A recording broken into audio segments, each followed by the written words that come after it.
Olá pessoal, tudo na paz? Irmão Alex, para dar continuidade aqui no livro de Tobias. Hoje nós encerramos com o livro de Tobias, é o último capítulo, beleza? O pessoal já estava muito tempo falando de Tobias, mas é interessante, é uma história que eu gostei muito, achei muito interessante essa história. Polêmico, teve algumas pessoas que entrou em contato, irmão Alex, por que fica falando de Tobias?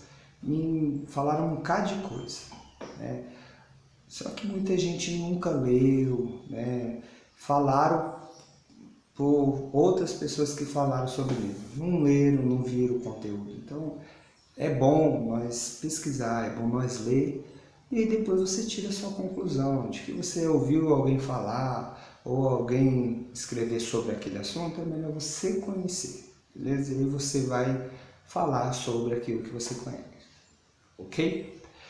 Se vocês quiserem receber os vídeos, manda um oi, 61 991 19 24 21, irmão Alex, beleza? Fica na paz. Vamos lá então, capítulo 14, livro de Tobias. Tobit morreu em paz aos 102 anos e foi sepultado dignamente em Nínive. Tinha 72 anos quando ficou cego. Depois que recuperou a vista, viveu na abundância e deu muitas esmolas, e pôs-se bendizer o Eterno e celebrar a grandeza do Pai. Estando para morrer, chamou seu filho Tobias e lhe deu estas recomendações. Meu filho, toma teus filhos e parte para Mídia, pois eu creio na palavra do Eterno, proferida por Naum contra Nínive. Tudo se realizará e desabafará sobre a Síria e sobre Nínive. Aquilo que disseram os profetas de Israel, que o Eterno enviou, tudo se realizará e nada será suprimido dessas palavras, mas tudo acontecerá no tempo devido. Em Mídia haverá mais segurança do que em Assíria e na Babilônia, pois eu sei e creio que tudo o que o Eterno disse acontecerá. Tobit era um cara muito sério, né? E acreditava muito nas coisas que os profetas falaram no passado. Tudo se realizará e não falhará uma palavra sequer do que foi dito. Os nossos irmãos que moram na terra de Israel, todos serão dispersos e levados cativos para longe dessa terra ventuosa. Toda a terra de Israel ficará deserta, como também Samaria e Jerusalém. De fato, isso ocorreu. E a casa do Eterno estará desolada e incendiada. Pessoal, só abrir um aspa aqui. Bom, nós temos que entender que o povo de Israel, né? Eles acreditavam que Jerusalém, o templo lá, era a casa do Eterno. Só que isso não é uma real verdade, né? O próprio Estevão, quando estava sendo apedrejado, antes de ser apedrejado, e ele foi apedrejado por causa disso, ele falou assim, que o Eterno não habita em templos feitos por mãos humanas, né? Então, aquele templo, o próprio Jesus, Yeshua, ele falou que não iria ficar pedra sobre pedra. Como é que o Eterno deixa a casa dele ser desolada? Né? Não tem fundamento. Então, é um entendimento do povo de Israel de que ali era a casa do Eterno. Você tem que compreender isso. É a mesma coisa nos dias de hoje. Um exemplo, quando você vê alguém falando assim, vamos na casa de Deus, errado. Ali não é casa de Deus. Ali é um local onde as pessoas se reúnem, né, para poder louvar, para poder ensinar, mas não casa de Deus. Beleza? Isso é importante você saber disso. Vamos continuar. E a casa de Deus estará desolada e incendiada, e ficará abandonada por um tempo. Mas o Eterno se compadecerá deles novamente para eles, e voltará para a terra de Israel.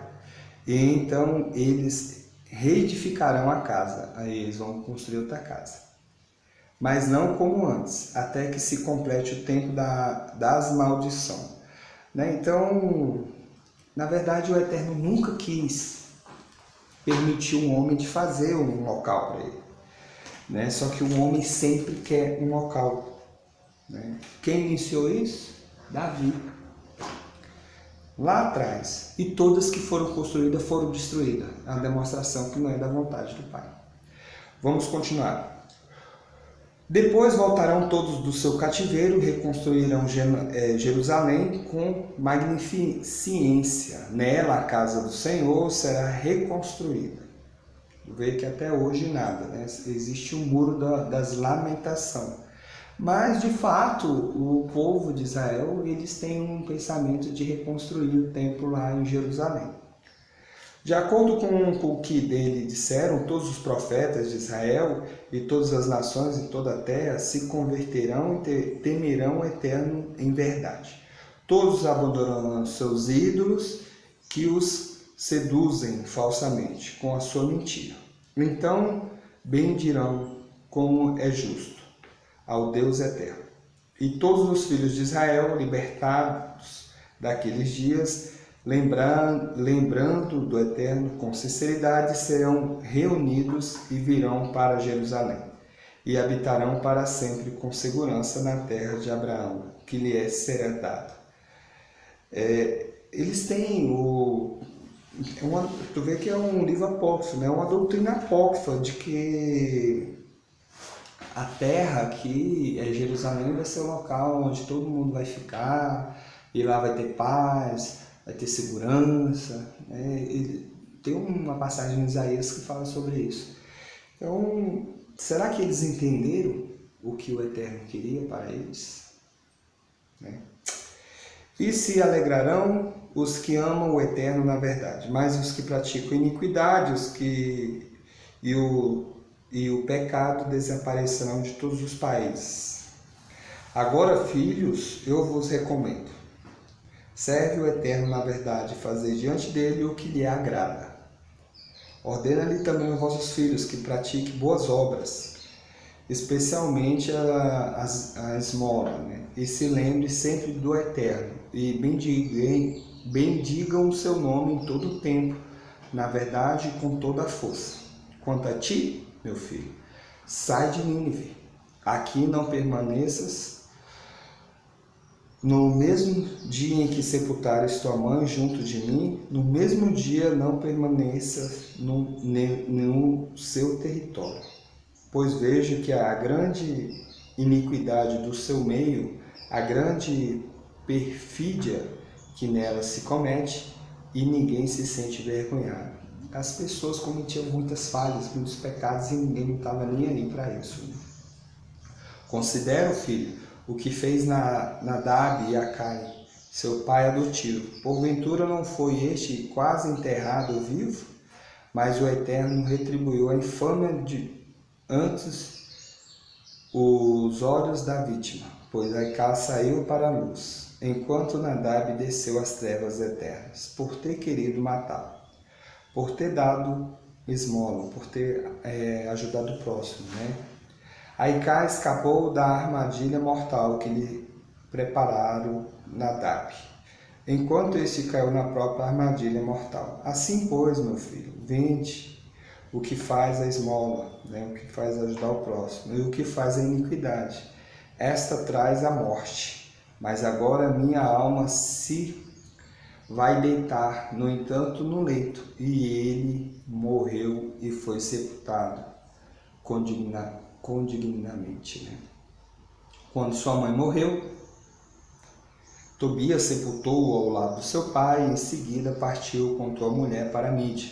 Passou a residir junto ao sogro e cuidou como devia da velhice dos sogros, e sepultou-os na Mídia. recebeu a herança da casa de Rangel, bem como a de Tobit, seu pai, e morreu cercado de honra aos 116 anos de idade. Antes de morrer, porém, viu e ouviu falar da destruição de Nínive. Viu os prisioneiros de Nínive sendo deportados para Mídia, trazido por Alceiro, rei da Mídia.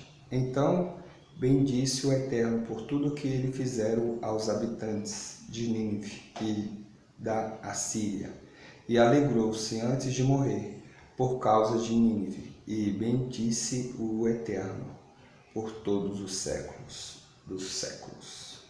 Beleza, pessoal? Acabou, pessoal, o livro de Tobias, o último capítulo. Tem algumas recomendações interessantes aqui, algumas orientações interessantes. Então, foi o primeiro livro apócrifo que eu li, né, assim, e eu achei interessante, gostei bastante da história, né, deixando bem claro que é um livro que foi escrito antes de Jesus e hoje nós vivemos segundo os ensinamentos do Mestre, né? Isso aqui é mais para conhecimento histórico e você começa a entender certas coisas que aconteceram naquele período, que outros livros não contam. Beleza? Fique na paz, que o Eterno possa estar te abençoando poderosamente e vamos aí até os próximos livros que nós vamos estar lendo. Já tem alguns, né, no canal do YouTube, principalmente do Novo Testamento, e se você quiser ir lá pode ficar à vontade e ver. Beleza? Fique na paz e um abraço do irmão Alex.